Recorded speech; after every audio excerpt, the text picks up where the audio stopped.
네, 김원장 기자와 함께합니다. 어서 오세요. 안녕하세요. 네, 오석진 교수는 개인 사정으로 지난주, 이번 주 두 번 빠지면 다음 주에 복귀했을 테니까요. 교수님 없으니까 춥습니다. 외로움을 오늘까지만 참으시면 됩니다. 그 쿠팡 관련해서 제가 잠깐만 말씀, 뭐 답이 있는 건 아니라서 어려운 문제죠. 근데 그 새벽 배송, 네, 전반적으로 그걸 말릴 수 있는 문제, 뭐 못하게 할 수 있는 문제는 아니잖아요. 이미 우리 사회의 제도로 자리를 잡았고 그런 서비스가 있다는 건 수요가 있다는 거니까. 네, 그런데 얼마 전에 이게 우리 청취자분들도 한번 저랑 같이 생각해 보시죠.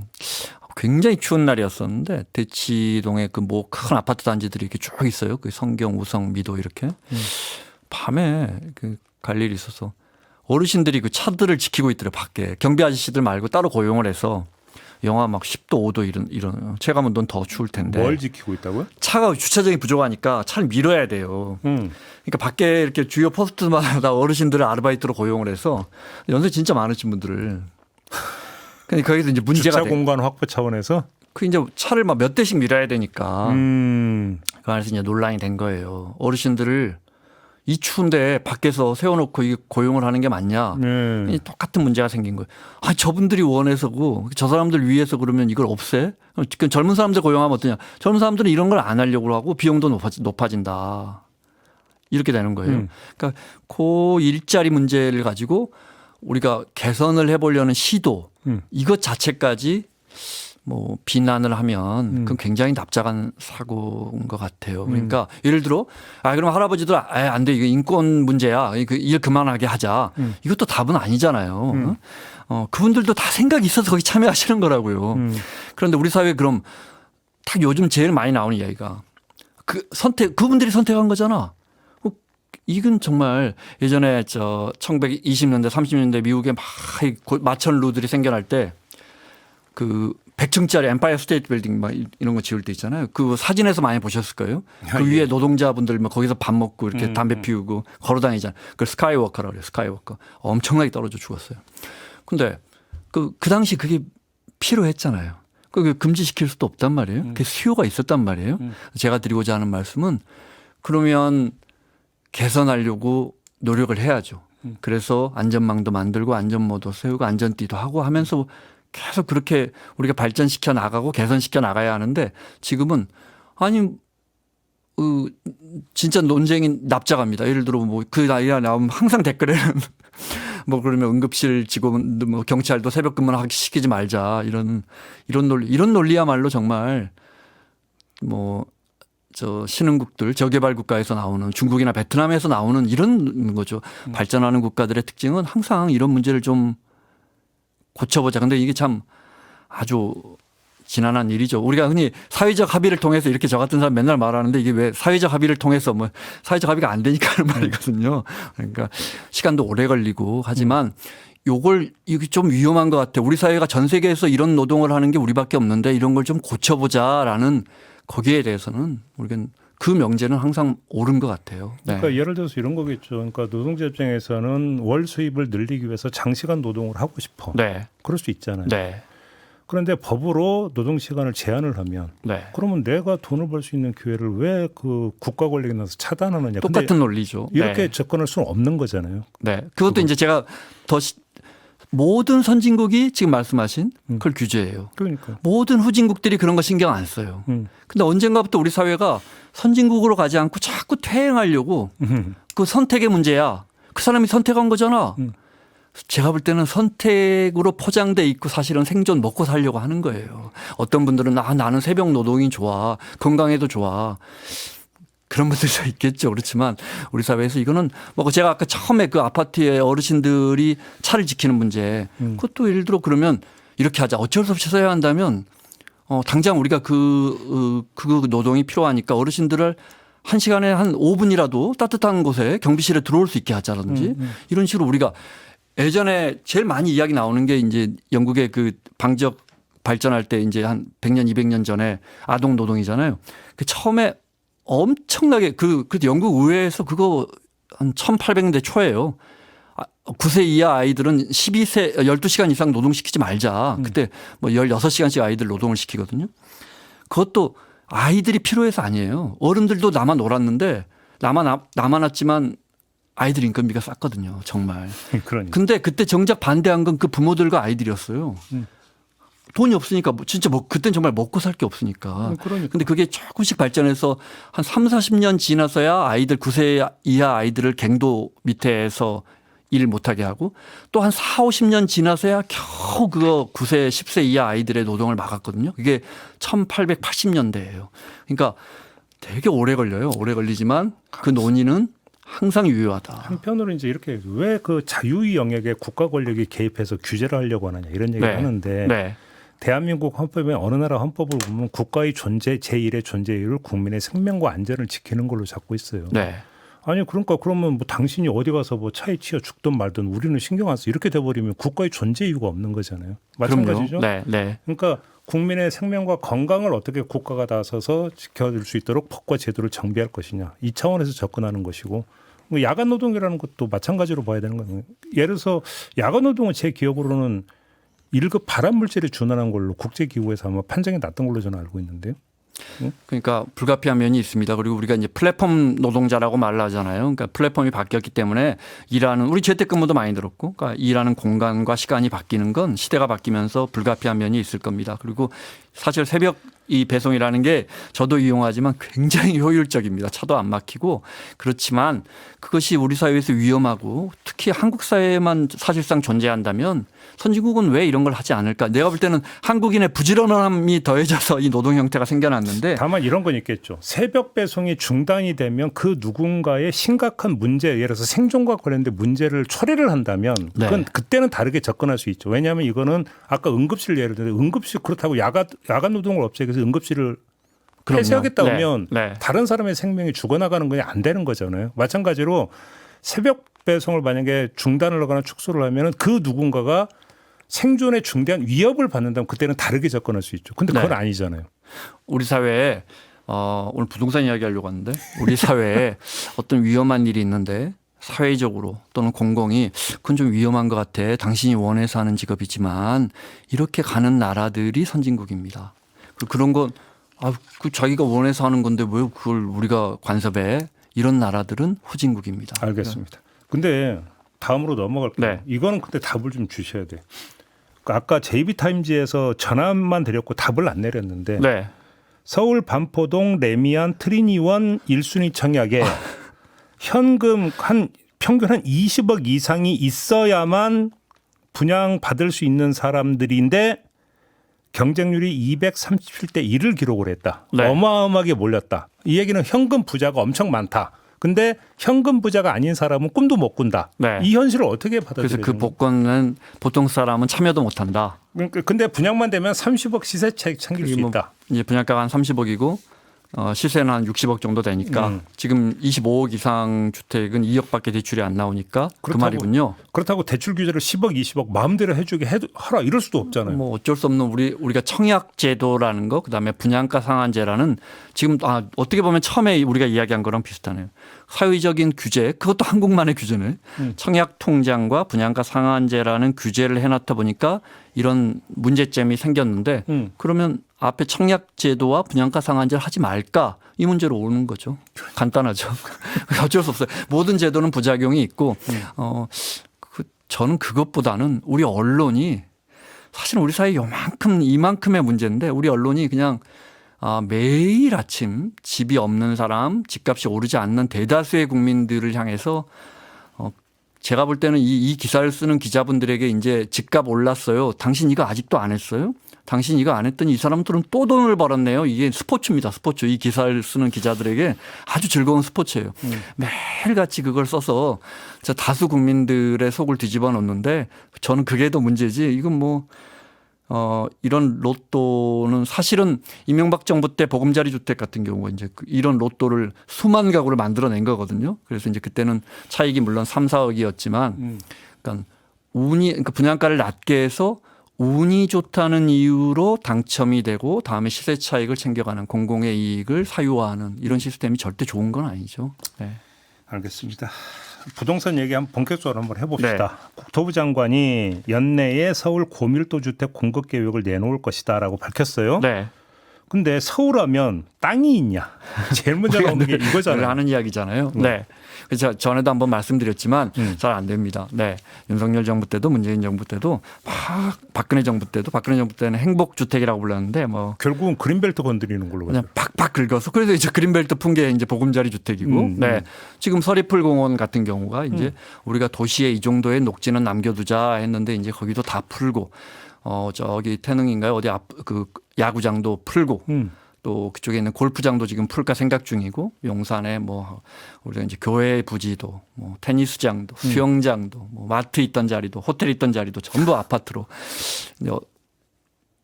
정답은 뭐 아파트는 수요가 있으니까요. 정답은 모르지만 그러면 제가 이렇게 말씀드려 볼게요. 맨하탄 같은 센트럴파크 같은 게 이제 모나코보다도 제가 어디서 이야기를 했더니 그 댓글에 모로코가 얼마나 큰 나라인데 그러냐. 모로코 말고 모나코. 모나코보다 센트럴파크가 조금 더 커요. 면적이. 네, 면적이 굉장히 큰 공원이에요. 센트럴파크가.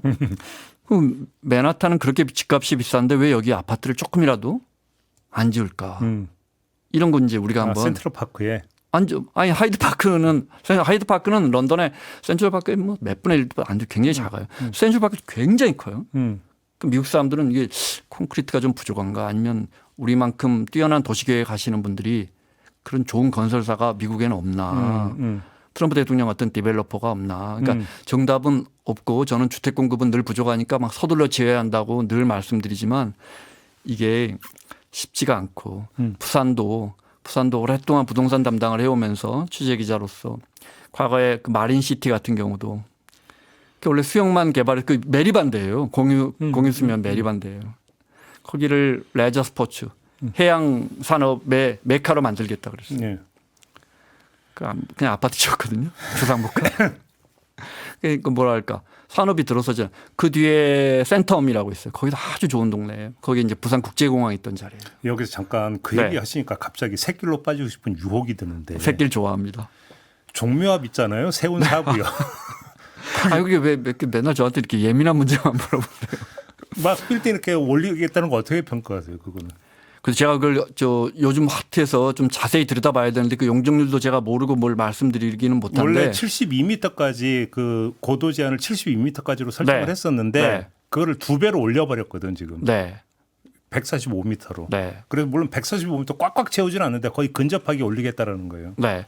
그 이제 똑같은 거예요. 그러니까 그 음마 아파트든 목동 1단지든 여의도 시범 잠실 5단지든 지금 다 용적률을 우리 눈에 안 보여서 그렇지 그만큼 올려줬거든요. 슬금슬금 다 올리고 있나요? 잠실 5단지는 종을 2단계나 상향해서 주거 2종이었는데 3종으로 그걸 준주거로 올려줬습니다. 그러니까 근데 왜 그렇게 올려줬냐? 올려준 거 뭐 서울시가 바보입니까? 재건축을 안 하고 사업성이 안 나오거든요. 아마 종로 거기도 사업성이 안 나올 겁니다. 네. 그래서 올려주고 났더니 근데 또 다 10억씩 올랐어요. 집집마다 10억씩이에요. 근데 대치 음마가 4,400가구던가 집집마다 10억씩 올랐으면 이게 도대체 얼마죠? 음마가 31평, 33평이 있는데 두 가지 종류인데 집집마다 10억씩의 공공의 이익이 그쪽으로 가는 거잖아요. 10억 곱하기 4천원은 얼마예요? 얼마예요. 그러니까 물론 그중에서 이제 기부 체납 받는 것도 있고 음마는 좀 많이 받아갔어요. 목동은 되게 안 받아갔는데 그러니까 뭐 수평 비교하기가 어렵지만 자, 정리하면 사업이 어렵습니다. 높게 짓지 않으면 이거 계속해서 저렇게 사업이 지지부진할 겁니다. 이 말은 맞습니다. 그렇지 않으면 거기 있는 그 땅 주인이나 디벨로퍼가 왜 지금까지 그 땅을 계속 저렇게 사업을 착공을 못하고 있겠습니까? 올려줘서 사업성을 맞춰야 돼요. 건축비가 워낙 비싸졌기 때문에. 문제는 항상 그러고 나서 보면 그분들이 엄청난 이익을 사회적 이익을 가져가더라고요. 그러니까 우리가 제가 이걸 계산기로 두드려서 할 능력은 안 되지만 이런 부분이 참 어려운 부분입니다. 그러니까 왜 이 질문이 지금 연결이 되는 건데 지금 서울에서 그러면 그 주택을 어떻게 공급할 거냐? 그린벨트를 풀거나 아니면 재개발하거나 뭐 약간 단순하면 두 가지밖에 없는데 오세훈 시장은 후자에 되게 방점을 찍잖아요. 뭐 신통기획이니 뭐 해가지고 확 풀어줘가지고 빨리빨리 재개발하고 해서 공급하는 게 가장 좋은 수다 이렇게 주장을 하는 거고 어찌 본다면 세운 사고에도 그 같은 맥락이 있다고도 볼 수 있는 거죠. 그죠? 그렇죠. 그러니까 우리 사회에 이게 필요 없냐? 아니에요. 빨리 해줘야 되고 오세훈 시장 그 방향도 맞아요. 그런데 그걸 어떤 한 시각으로 재단하기는 어려운 것 같고 굳이 그렇게 높은 빌딩을 제가 지금 거기에 대해서 이 정확한 팩트를 몰라서 용적률이나 몇 층까지 올라가는지를 몰라서 예단하기는 어려운데 그걸 왜 이명박 서울시장 때 정말 잘했던 정책 중에 하나가 남산에서 청계천 이 종묘까지 걸어서 이렇게 움직일 수 있는 선진국형 그 걸을 수 있는 도시를 만들겠다는 거였거든요. 이른바 녹지축 얘기하는 건가요? 네, 네. 그래서 굉장히 그게 좋은 계획이었었는데 그 앞에 이렇게 굳이 우리처럼 많이 빌딩을 올릴 수 있는데 종묘 앞에 올려야 하는지는 그러니까 참 어려운 왜 문제입니다. 근데 그게 하필이면 종묘 앞이냐 이거죠? 그렇죠. 네, 네. 아무튼 그러면 그래서 자, 다시 오늘 돌아가면 국토부로 돌아가면 네. 공급 계획이 어떻게 나올 수 그래서 있어요? 오늘 또 역시 마찬가지로 공급을 그래서 서울시에 서울시가 정부가 이재명 정부가 연간 얼마를 하기로 했는데 얼마가 답이다 이런 건 계속 말씀드리지만 답이 없습니다. 그런데 우리가 정말 잘못 알고 있는 거 예를 들어 오세훈 시장도 말씀하셨으니까 일기 때 뉴타운 재개발을 거의 14개 단지를 해제했습니다. 그럼 수만 가구가 그 정비 사업을 해제한 거죠. 그렇게 말하면 오세훈 시장은 반시장주의자는 아니에요. 그때 사업이 집값이 내려서 아무도 추진을 하지 않으려고 그랬고 그걸 계속 묶어두면 주민들의 재산권이 침해가 됩니다. 그러니까 그런 맥락에서 주택 공급도 한번 볼까요? 주택 공급은 정부가 이재명 정부가 윤석열 정부가 문재인 정부가 하는 게 아닙니다. 정부가 이렇게 메가폰을 들고 자 주택 공급을 서두르겠습니다. 목동에 아파트를 빨리 지어주세요 하면 네 하고 짓는 게 아니에요. 집은 민간이 짓는 겁니다. 우리가 사고 건설사가 짓는 거거든요. 제가 표를 하나 준비했는데 하나 볼까요? 네. 두 개 중에 아무거나 하나 올려주실래요? 이거는 이제 서울 아파트 분양 물량입니다. 서울이 집값이 중요하니까 서울 아파트 분양 물량인데 이 표로 좀 볼 수 있을까요? 제가 모니터가 좀 뭔데 보시면 네. 잘 보입니다. 네. 2008년부터가 이명박 정부 때였을 겁니다. 그러니까 표가 2010년 정도인데 분양 물량을 보십시오. 이명박 정부, 박근혜 정부로 넘어가면서 주택 공급이 많지 않습니다. 그러면 이명박 정부나 박근혜 정부는 2015년에 주택 공급이 확 늘어납니다. 서울의 아파트 분양 물량이. 이건 왜 그럴까요? 자, 왜 분양 물량이 적었냐면 제가 이거 KB에서 그러니까 국민은행 홈페이지에서 제가 직접 잘라온 겁니다. 집값이 안 올랐으니까 집값이 계속 내리니까 공급이 적었던 거예요. 네. 진보 보수 이런 게 있는 게 아니고 그럼 2015년에 왜 이렇게 팍 튀어올랐나? 2014년 하반기에 대출 규제를 풀면서 집값이 많이 올랐거든요. 네. 네. 그러면 집값이 많이 오르니까 사람들이 그래? 그럼 집 지어서 돈 벌자 그러고 집 많이 지은 거예요. 간단한 거예요. 그래서 중요한 거 오늘 이 말씀만 기억하시면 제가 여기 새벽에 나온 이유는 충족이 될 것 같습니다. 공급이 부족하면 집값이 오른다. 이걸 통계적으로 어떤 사람도 이제 기억하십시오. 어떤 사람도 입증하지 못합니다. 공급이 많으면 공급이 이렇게 알고 있었죠. 공급이 많으면 집값이 내린다.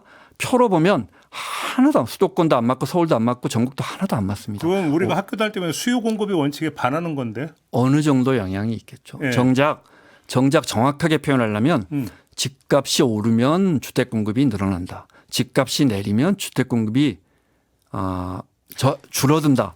이게 정확한 표현이지. 그거는 그러니까 이 차이가 있네. 그러니까 주택 그 수요자 입장에서 보느냐, 공급자 입장에서 보느냐. 그렇죠. 그러니까 우리가 지금 집값이 오릅니다. 그러니까 빨리 주택을 공급해. 한다고 되는 게 아니란 말이죠. 그거는 보수 정부 때나 진보 정부 때나 똑같은 거예요. 왜냐? 보수 정부 때, 진보 정부 때 사는 시장 참여자가 다 똑같기 때문이에요. 표 하나 더 보여드릴까요? 이거는 이제 제가 신문에서 잘라왔는데 연합뉴스에서 잘라왔는데요. 예. 네. 간단합니다. 지금 2020년에 이제 통계가 잘렸는데 보면 수도권의 아파트를 얼마 전에도 그 세정대 교수님이 프로그램에 나오셔가지고 이명박 정부 때는 보금자리 주택 같은 공급을 많이 해서 집값이 안정되고 진보 정부들은 이상하게 주택 공급을 전혀 아니에요. 잘못 아시는 거예요. 그분이 경영학과 교수님이시라 잘못 알고 있는 것 같은데. 오히려 문재인 정부 때가 제일 많은데요. 그러니까 이것도 이제 문재인 정부 2년 한 2, 3년 전 통계라서 잘렸는데 네. 제가 말씀드리는 건 진보 정부가 공급을 많이 했다. 보수 정부가 적게 했다. 이게 아니에요. 박근혜 정부나 이명박 정부가 시장을 잘못 판단했다. 이게 아니에요. 그때는 집값이 내렸거든요. 7년 8년 동안 집값이 보합이나 내렸기 때문에 2008년부터 2014년 하반기까지 집값이 내렸었는데 서울 집값이요. 그러니까 주택 공급이 없었던 거예요. 그럼 문재인 정부는 굉장히 뭐 이렇게 해안이 있어서 주택 공급을 많이 했느냐? 문재인 정부가 늘린 거 아니에요. 시장이 늘리는 거예요. 왜냐하면 집값이 계속 오르니까 나도 집을 만들어서 팔아야겠다라고 건설사들이 택지 개발에 참여하고 우리는 열심히 분양을 받았기 때문에 주택 공급이 늘어난 거예요. 정리라면 공급자 입장에서 보면 이게 더 설명이 되는 게 집값이 셀 때 공급을 해야 돈을 더 벌고 집값이 낮을 때 공급을 하면 돈을 적게 버니까 네. 몰린다. 간단히 정리되는 거죠. 그러니까 우리가 시장주의 하면서 시장은 집값이 올라야 주택 공급을 하게 돼 있거든요. 네. 근데 집값이 안 오르거나 지금처럼 이제 아주 독특하게 코로나 이후에 건축비가 너무 비싸갖고 수지 타산이 안 맞는데 자꾸 늘려라 주장하는 사람들이 시장주의가 아닌 거죠. 그런데 시장은 안 되는데 네. 정부 보고 늘려라. 근데 문제는 항상 이제 여기서 이게 그 시장의 논리만 있는 게 아니라 정치 논리가 작동이 되니까 정부가 못 버티는 거잖아요, 사실. 그러니까 이제 오늘 드린 말씀은 다시 정리하면 진보는 꼭 주택 공급을 안 늘리고 주택 정책을 아마 이 정부에서도 아마 앞으로 한 10개 이상 더 내놓을 텐데 그래도 다 안 되잖아. 공급을 안 늘리면 말짱 헛거야 라고 했는데 그럼 제가 이 질문을 드릴 수 있는 거죠. 그럼 왜 과거에 보수 정부 때는 이렇게 주택 공급을 안 했습니까? 그러니까. 오히려 진보보다도 그거는 그 대통령의 잘못이나 정부의 잘못이 아니고 네. 그때 시장이 그랬다는 것이고 시장은 우리가 주택 공급을 늘려 한다고 늘려지는 게 아닙니다. 시장 경제는 네. 시장 참여자들이 움직여야 돼요. 대통령이 아무리 메가폰을 들고 서울시장이 아무리 메가폰을 들고 해도 주택 공급은 쉽지 않다. 게다가 건축비까지 올라서 정말로 어렵다. 그런 상황에서도 정부가 서울을 과밀 개발해서 어떻게든 공급을 늘리겠다. 저는 지금 여의도 시범 같은 거 60층 이상으로 올라가서 63빌딩보다 더 높아지는데 최고층이. 그래요? 저는 그 63빌딩 관광 담당하시는 직원은 참 난감할 거예요. 시범 아파트가 더 높은데 우리가 여기서 제일 높아요. 이거 하기 어려우니까요. 그런데 저는 그 필요성이 있다고 생각해요. 저는 이런 유유지나 공원 허무는 것보다 저는 기존의 아파트를 더 올려줘도 된다고 생각해요. 기부 체납만 더 하면. 갑자기 또 그 새끼를 빠지고 70층에 사는 분은 사는 게 좋을까요? 거기서 사는 거요? 그럼 이걸 왜 100층으로 안 올리는지 아세요? 왜요? 이게 사업성이 안 나와요. 50층 이상 넘어가면 건축비가 엄청 비싸지고 확 뛰어요? 이 주택을 유지하는 비용도 굉장히 높아져요. 전기 요금이나 이런 것들이. 그러겠지. 그래서 50층, 60층까지 짓는 거예요. 다. 사실 집주인과 조합원의 욕심은 500층으로도 우리가 그 욕심을 우리가 다 참. 막을 수 있겠습니까? 네. 알겠습니다. 부동산 오늘 지금 김원장 기자가 쭉 얘기 중 한마디로 통념을 완전히 깨는 말씀이시네요. 그러니까 제 이야기를 듣고 앞으로 어떤 전문가나 교수님이나 부동산 애널리스트가 나와서 어떤 기자가 나와서 공급이 없으면 집값이 올라갔습니다. 공급이 많으면 집값이 내려갔습니다를 연도별 한 10년, 15년, 20년 시계열로 설명하는 사람은 지금까지도 없었고 앞으로도 없습니다. 왜냐? 그렇게 표를 만들려고 저도 또 제 주변에 많은 전문가들이 엄청 애를 써서 표를 만들어 봤거든요. 그렇게는 안 나와요. 알겠습니다. 네. 이 정도로 마무리하고 짧게 하나만 좀 환율 문제 좀 짚어보죠. 어떻게 움직이고 있는 겁니까 지금? 그러니까 기존의 상식으로는 말이 안 되는데 우리는 수출 국가고 GDP의 수출이 차지하는 비중이 심지어 독일 이런 나라들보다도 더 훨씬 높은 수출 국가인데 무역 수지가 사상 최대. 그러니까 당군일에 달러를 제일 많이 벌어들이고 있고 달러를 벌어들이면 그 돈을 예를 들어 삼성전자에 베트남 방미에서 휴대전화를 팔아서 달러를 갖고 들어오잖아요. 그러면 이제 한국의 서울 외환시장에 가서 원화로 바꿔주세요 하면 원화 수요가 높아져서 달러 수요와 경쟁을 하면서 원화값이 유지가 되는 이런 구조입니다. 그러니까 우리가 경상수지 흑자가 커지면 당연히 원화값이 올라가고 강세로 가는 우리 돈이 환율이 달러화에 대한 원화의 환율이 내려가게 돼 있습니다. 그런데 오히려 올라갑니다. 왜 그러는 거예요? 여러 가지 이유가 있는 것 같은데 먼저 첫 번째는 제일 큰 문제는 여러분도 아시다시피 미국이 지금 이제 금리 상단 내려도 3.75니까 돈은 이자율을 많이 주는 대로 향합니다. 우리가 지금 2.5 정도 되니까 미국같이 우리보다 잘 살고 튼튼한 나라에 이자율을 더 준다 그러면 필리핀에 있는 쩐주는 어디다가 돈을 가져가겠습니까? 미국으로 가죠. 그러니까 한국으로 달러가 안 들어오니까 원화값이 싸집니다. 한국으로 달러가 안 들어온단 말은 달러가 들어와서 원화로 환전해야 되는데 한국에 투자할 게 원화로 바꿔주세요. 이 수요가 없으니까 원화값이 자꾸 내려갑니다. 그런데 그거는 이제 상식적인 이야기고 우리 기업들 어마어마하게 달러를 벌어들이고 있는 우리 기업들이 몇몇 기업이죠 사실은. 굳이 원화로 환전할 필요가 있을까. 해외에 앞으로 쓸 일도 많고 공장도 많이 지어야 하고 그다음 달러 값도 계속 올라간다고 보면 일단 놔둬봐. 거기 놔둬봐. 삼성전자에서 뭐 프랑크푸르트 공장.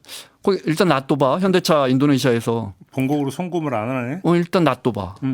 이럴 수 있을 것 같고요. 이게 굉장히 커요.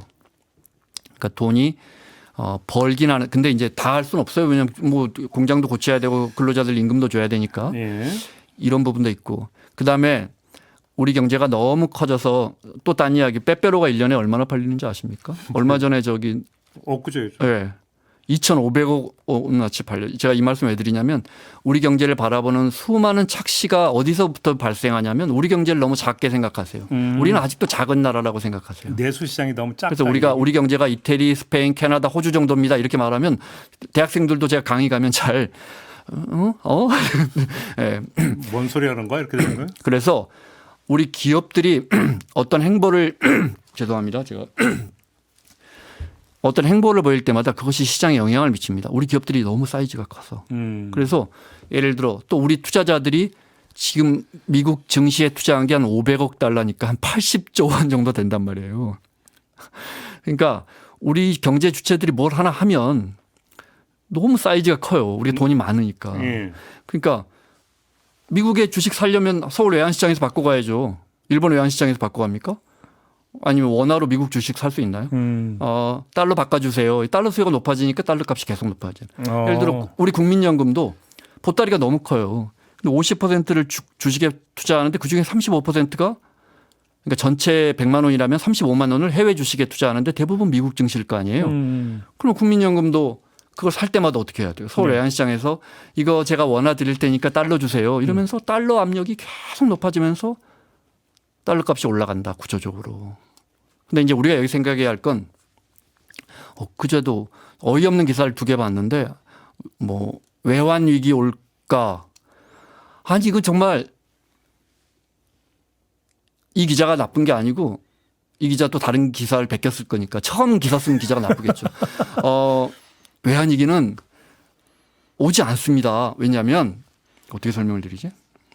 그러니까 우리가 해외에 순대외 채권국이라고 말씀드렸잖아요. 해외에 갔다가 우리 국민들이 투자나 뭐 사놓은 뭐 빌딩을 사놨거나 거기다 H해 놓거나 집을 샀거나 미국 증시에 투자한 돈이 1,100조 원이 넘습니다. 그러니까 우리가 IMF 외환 위기라는 건 달러가 없네. 달러 빚을 자본이 없기 때문에 빚을 빌려올 때 우리 돈이 아니고 달러로 빌려왔는데 그걸 갚으려니까 달러가 없네. 그래서 IMF로부터 돈을 빌려서 나라가 경제가 망했었는데 지금은 그게 아니고 예를 들어 우리가 한정식 집을 해요. 어머니랑 제가.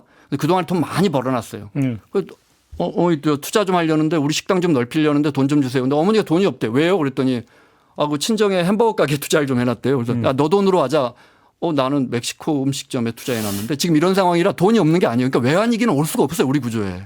우리는 너무 여기저기 많이 투자해놓고 채권이 더 많다 이거잖아요. 채권이 더 많기 때문에 외환위기가 올 수가 없고 더 이해 안 되는 거 오늘 아침 진짜 3대 일간지 중에 하나에서 수출기업 비명이라고 했는데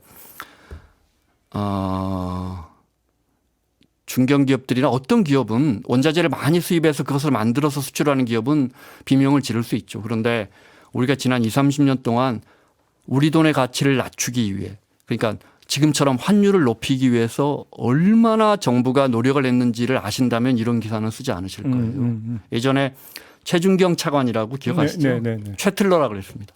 10년 전에 차관하셨던 분인데 이분이 그때 재정부 아니면 재경부에서 그 환율 담당 국장을 하면서 정말 달러를 갖다가 던지면서까지 우리 돈의 가치를 그러니까 우리 돈의 가치를 계속 낮추는 거죠. 지금처럼. 그러니까 환율을 올리려고. 그때는 그래서 1,000원이 무너지면 안 된다가 정반대였어요. 1,000원 위로 환율이 올라가면 안 된다 했어요. 우리 돈의 가치를 계속 낮춰가지고 수출 유리하게 하려고. 수출 때문에. 근데 지금은 이렇게 올라가서 우리 경제가 과연 비명을 지를까?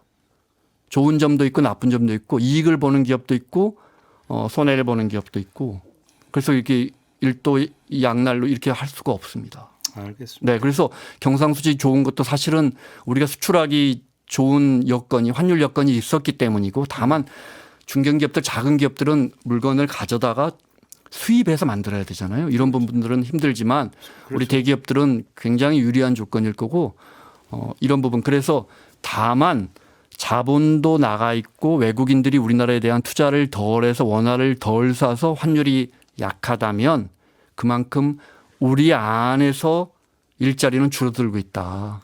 아까 말씀드린 것처럼 어머니와 제가 하고 있는 한식당은 점점 투자가 줄어들고 있기 때문에 일자리가 줄어드는 그렇죠. 이 문제는 있지만 환율이 오른다. 물론 근데 지금 환율이 변동성이 너무 큽니다. 이런 것들은 이제 우리 기업들이 굉장히 예측하기가 힘들 겁니다. 이런 부분들이 무서운 부분이고 정부가 지금 제가 볼 때 눈에 안 보여서 그렇지 엄청 개입해서 환율을 좀 낮춰보려고 하고 있는 것 같은데 1,500원이 뚫리면 더 힘들지 않을까 싶어요.